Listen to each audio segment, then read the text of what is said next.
This curious recipe from medieval Andalusia and Morocco calls for gourd to fake a fried fish. It is even called for carving it into fish shape. Not sure if it would fool anyone, but it makes for a nice batter fried vegetable dish.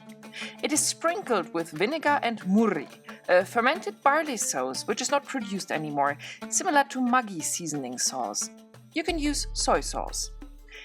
There is quite a variety of old world gourds, which often are cultivated only locally, so feel free to choose from what is available to you. Bottle gourd, Sicilian snake gourd, snake cucumber, carosello. I am using barattiere, which are the easiest to get here in Puglia.